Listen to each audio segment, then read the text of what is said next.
안녕하세요. 8월 20일 화요일입니다. 오늘 진리축제가 있는 날이고요. 오늘 내용은 제가 어제도 예고했듯이 겐족속에 대해서 할 겁니다. 성경에 숨어있는 아주 특별한 사람들입니다. 겐족속. 오래 신앙생활 하셨어도 아마 별로 들어보지 못한 단어일 겁니다. 굉장히 중요한 사람들이거든요. 구약성경에서 매우 중요한 사람들이 겐족속인데, 제가 이 말씀을 해야 되겠다. 7월달 진리축제를 7월 30일 날 했죠. 그리고 나서 이제 20일 지났는데, 지난 7월달 7월 30일 날 진리축제 끝나고 나서 곧바로 8월달 말씀을 뭐를 해야 되나 그러고 묵상하고 있는데 겐족속을 주셨어요. 그래서 그때부터 약 20여일 동안 성경 찾아보고, 또 제가 그 전에 정리해놨던 것들 한번 또 뒤져보고, 또 다시 묵상하고요. 그리고 또 제가 잘 모르는 내용들, 이렇게 지명이라든가 역사라든가 이런 것들을 다 머리에 담고 있지 못하기 때문에 또 관련된 내용들을 또 여기저기 찾아보고, 그렇게 정리해 놨던 것을 이제 다 또 우리가 교환을 만들어서 나눠드려야 또 공부하는데 수월하잖아요. 그래서 어제부터 이제 교환 작업에 들어가서 쭉 한 6, 7페이지 교환을 조금 전에 완성을 했습니다. 홀가분하고요. 이제 교환이 만들어졌으니까 이제 제 일은 할 일은 다 했고, 또 오늘 잠시 후에 점심 먹고 우리 이제 말씀 듣는 시간으로 들어가게 될 텐데, 아무튼 오늘 오시는 분들은 기쁜 마음으로, 또 지금 보내드린 이 큐티 차 타고 오시면서 묵상하고 들으면서 오시고요. 큐티뿐만 아니라 또 주일 말씀이라든가 이런 거 쭉 다시 한번 되새김질 하기에 좋은 시간이거든요. 차를 타고 이동할 때. 저도 제가 설교한 내용들을 제가 운전하고 이동할 때 다시 틀고 들으면서 가면, 내가 이런 표현을 했었는데 이것보단 이렇게 하는 게 좋겠다. 이건 내가 생각지도 못한 건데 이러한 말씀도 하나님이 주셨구나. 이런 것들을 많이 깨달으면서 새삼스럽게 또 은혜를 받게 됩니다. 오시는 분들은 즐거운 마음으로 오시고요. 혹시 참석하지 못하시는 분들은 제가 끝나는 대로 설교한 내용들을 유튜브로 보내드릴 거고, 또 밴드에 올려놓을 겁니다. 필요하신 대로 활용을 하시면 좋겠고, 혹시 교환을 보시기를 원하는 분들은 제가 이것을 출력해가지고 우편으로 보내드리기는 어렵고, 카톡이나 문자로 이메일로 보내달라고 이메일 주소를 찍어주시면 교환도 제가 보내드리겠습니다. 이게 비용으로 환산한다면 이게 굉장히 비싼 건데, 제가 거저 받은 거니까 또 거저 드려야죠.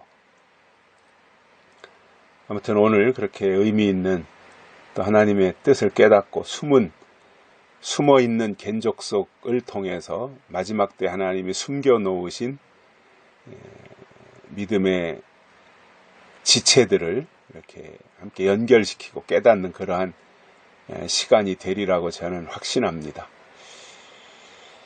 오늘 말씀은요, 고린도전서 1장 8절입니다. 주께서 너희를 우리 주 예수 그리스도의 날에 책망할 것이 없는 자로 끝까지 견고케 하시리라. 아멘. 주님이 우리를 새롭게 만드신다는 겁니다.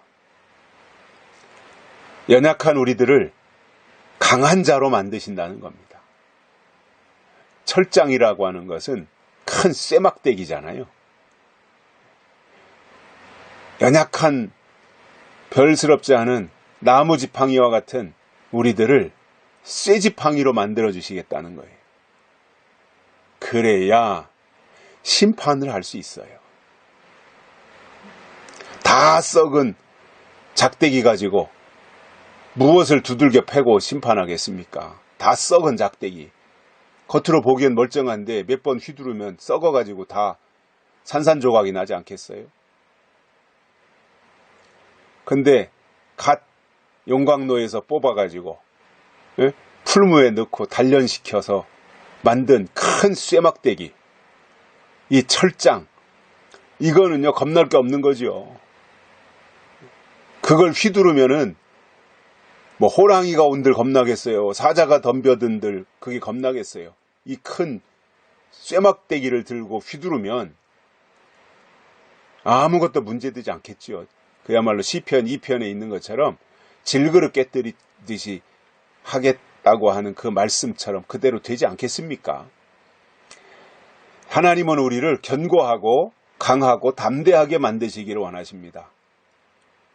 우리가 연약하면 싸울 수 없어요. 지금 마지막 때 역사하는 악한 세력들 있잖아요. 사탄. 이것은 굉장히 강하거든요. 근데 그 강한 사탄과 싸워서 머리통을 박살내기 위해서는 사탄보다 훨씬 능가할 정도로 우리가 강해져야 돼요. 특히 우리의 신앙이 강해지고 믿음이 견고해져야지요. 결국 우리의 씨름은 혈과 육에 대한 것이 아니라 영과 영의 싸움이라 그랬잖아요. 에베소서 6장에서. 그렇기 때문에 마지막 싸움은 혈과 육에 대한 게 아니에요. 세상 나라 전쟁이 아닙니다. 영과 영인 겁니다. 영과 영. 영과 영의 싸움이 무서워요. 이게 영과 영의 싸움이 무섭다고 하는 것을 우리가 요즘에 느끼잖아요. 간접적으로. 그게 뭐예요? 이념 대 이념도 얼마나 무서워요, 지금. 조국이라고 하는 자가 이제 법무부 장관 지명받고 청문회를 하기 위해서 조국이 살아온 지난 날들을 이렇게 뒷조사를 하고 이런 것들을 다 자료를 수집해 보니까 그런 위선자가 없더라는 거죠.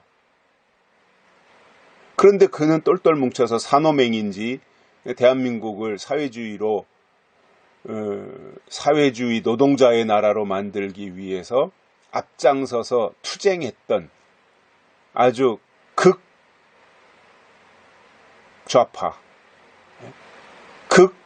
극종북주의자, 대한민국을 해체시키고 북한으로 가지고 가겠다고 하는 이 너무나도 치우치고 편파적인 생각을 가지고 대통령 비서실장 하면서도 얼마나 많은 사람들을 이런저런 죄명을 뒤집어 씌워가지고 다 잡아 가뒀는데 실상 조국을 털어보니까 조국은 몇십 배, 몇백 배 더한 위선자들하는 거예요. 위장전이 또 뭐 이런 회사 설립하고 뭐 고가에 뭐 내야 될 세금 안 내고 일가구 다주택자이고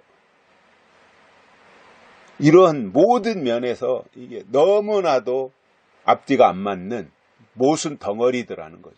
그런데 그의 이념은 완전히 치우쳐 있잖아요.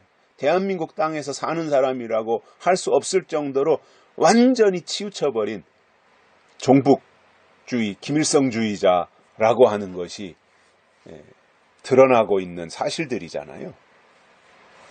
자, 세상에서도 보면 이념 대 이념의 이 갈등이 얼마나 커요. 지금 우리나라가 그 아픔, 그 곤혹을 치르는 거 아니에요, 지금.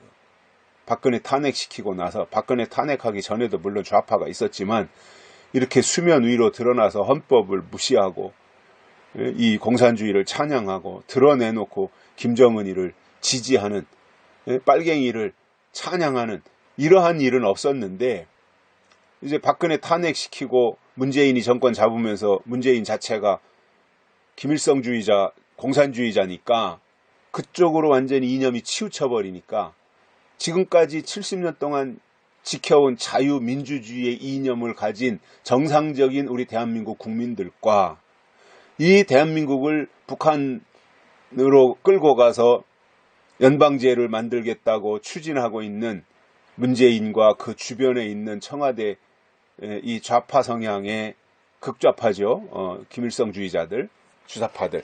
그러한 사람들에 의해서 충돌이 일어나는 거잖아요. 이념 대 이념, 좌파 이념과 우파 이념, 민주주의 이념과 사회주의 이념의 충돌하는 것도 이렇게 무서워요, 지금. 살벌한 거거든요. 내가 무너지면 죽는 거고, 내가 저놈을 무너뜨리고, 내가 자기가 이겨야 산다라고 하는 그런 아주 치열한 전투가, 이념 전투가 대한민국 안에서 지금 펼쳐지고 있는 거거든요. 이념도 무서운 거잖아요.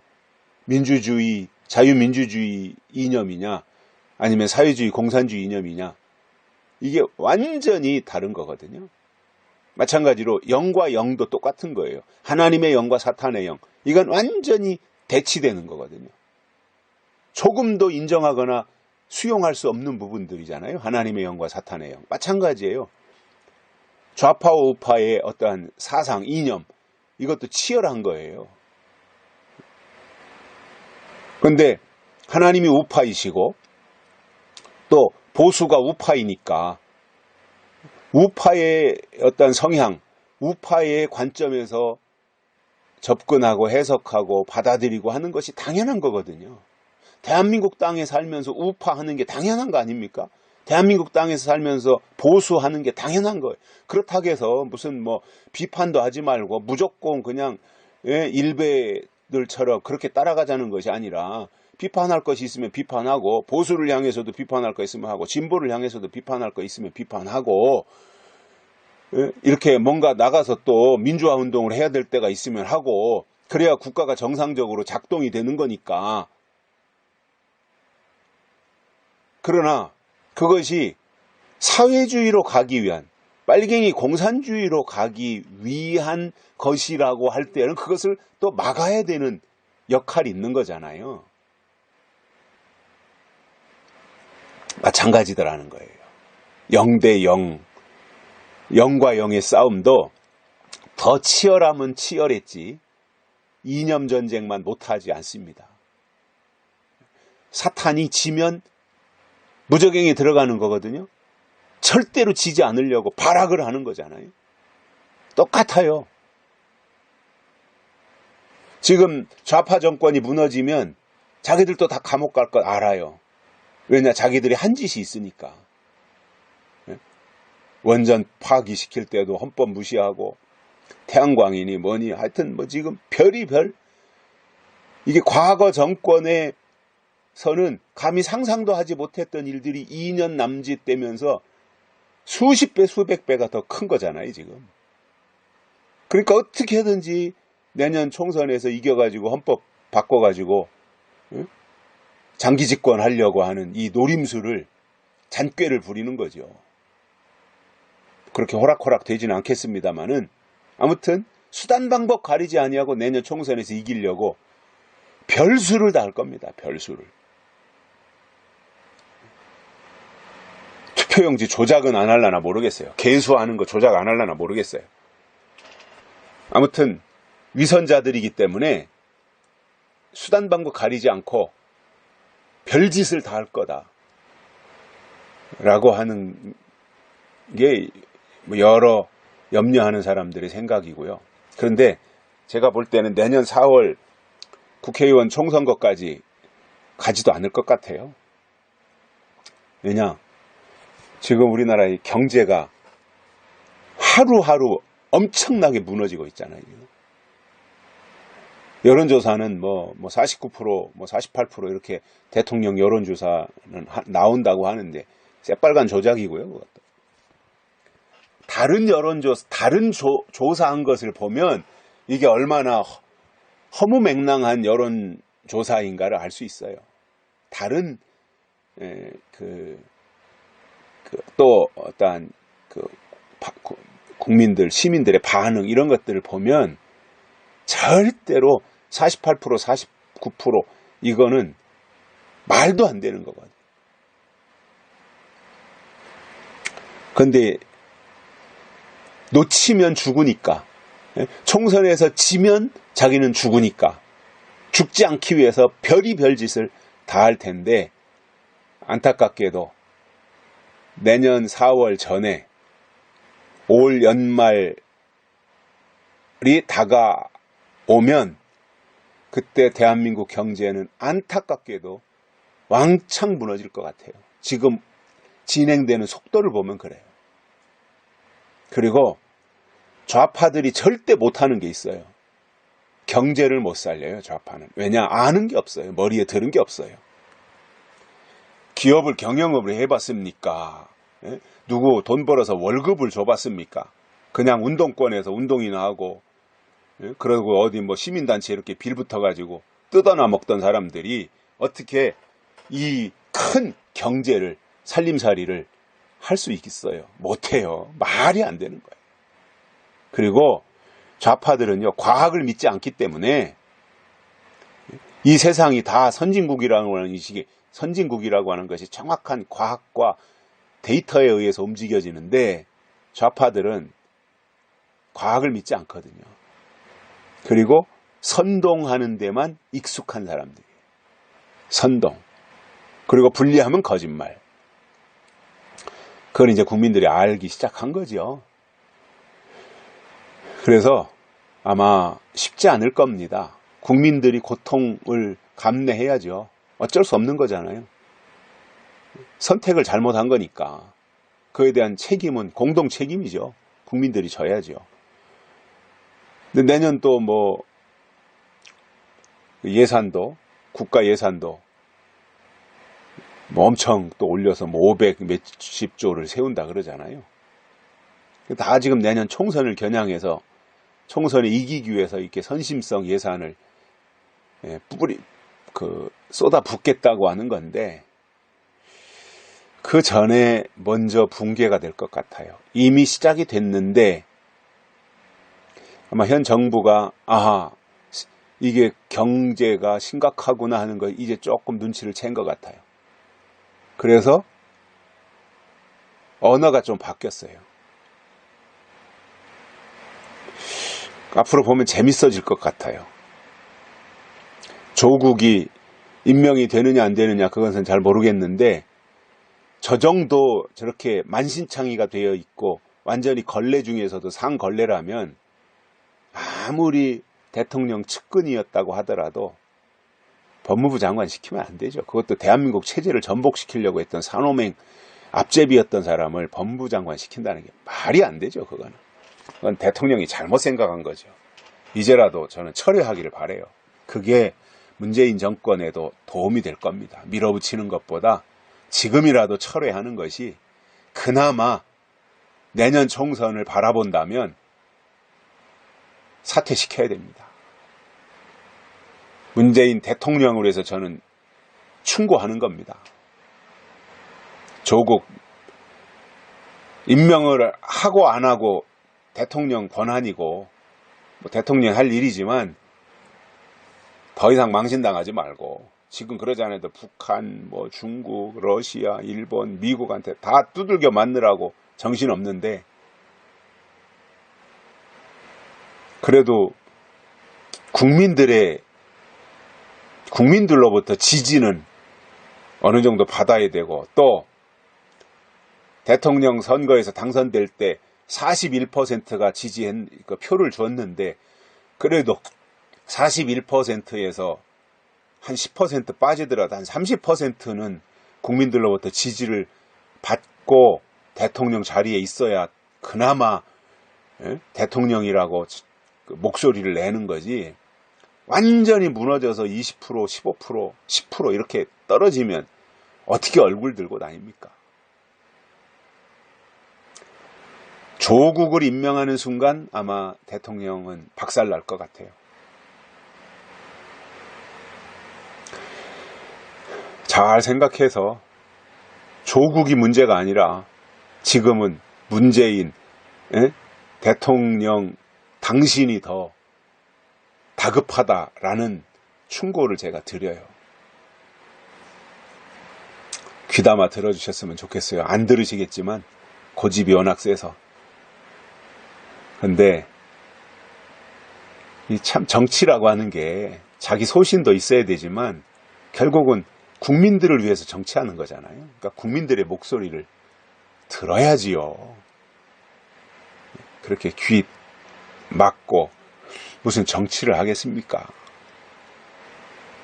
시골의 군수나 시장들도 귀 닫으면 무너지더라고요. 계속 시민들하고 소통하고 주민들이 하는 얘기를 경청하고 귀담아 듣고 반영하고 그러는 시장 군수들이 그래도 시민들로부터 좋은 평을 받더라고요. 그거 시장 군수 확대시켜 놓은 게 대통령 아니겠어요? 그렇다면 똑같다는 이야기죠. 방식에 있어서는. 아무튼 잘했으면 좋겠어요. 국가를 위해서. 저는 국가를 위해서 하는 말이에요. 대한민국을 위해서.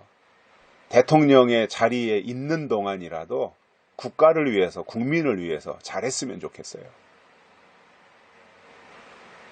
그게 국민한테도 좋고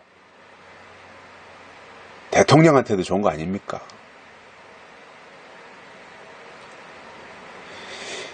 아마 대통령도 조국이가 저 정도로 심각할 줄은 몰랐겠죠.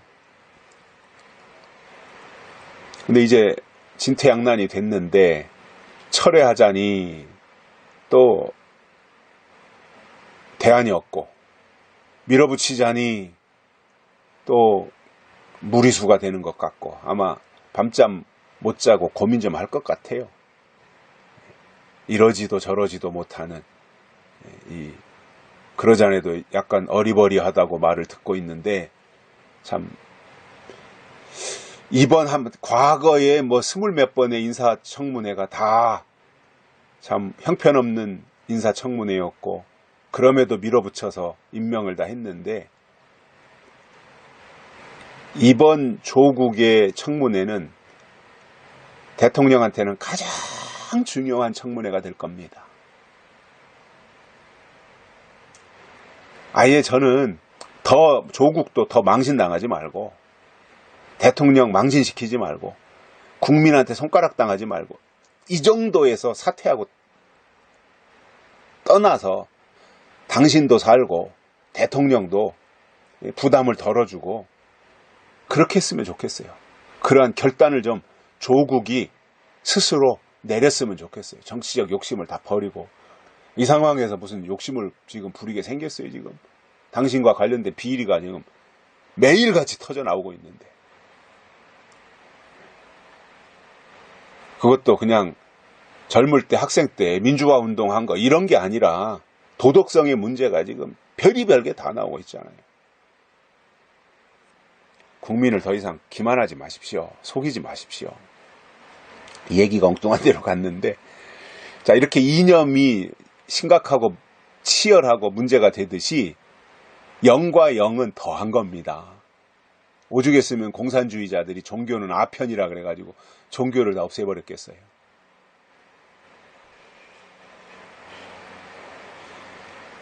하나님 우리가 강해지기를 원하십니다. 강한 자를 만들겠다는 겁니다.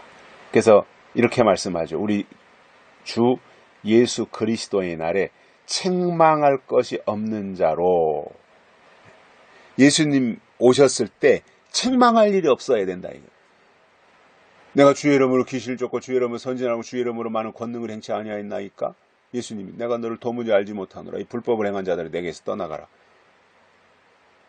이게 책망이잖아요. 나더러 주여 주여 하는 자마다 다 천국에 들어갈 것이 아니요. 내가 주의 이름으로 이런저런 일을 했는데 그것이 아니라 다만 하늘에 계신 내 아버지의 뜻대로 행하는 자에 들어간다. 주여 주여 했다고 들어가는 것이 아니라 뜻대로 행해야 들어간다.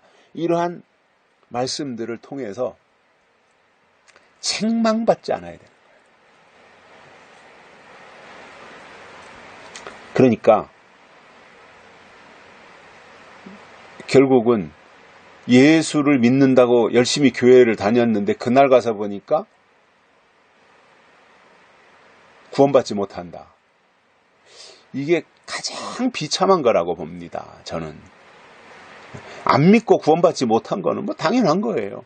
열심히 믿는다고 믿었는데 뭐 소경을 쫓아갔든지 거짓 선지자를 쫓아갔든지 속았든지 그렇게 해서 그날 가서 보니까 구원받지 못한다고 할 때 그런 부끄러움과 창피와 원망과 가슴을 그때 가서 발등을 찍어야 무슨 소용이 있습니까? 이미 때가 지나갔는데. 그래서 지금 미리미리 예수님 오셨을 때 내가 책망받지 않도록 슬기로운 다섯 처녀같이 되기 위해서 하나님이 그렇게 책망할 것이 없는 자로 우리를 만들어 주신다는 것이고, 그래서 그 상태로 끝까지 견고케 해주신다는 거예요. 흔들리지 말라는 겁니다. 강하고 담대하라는 겁니다.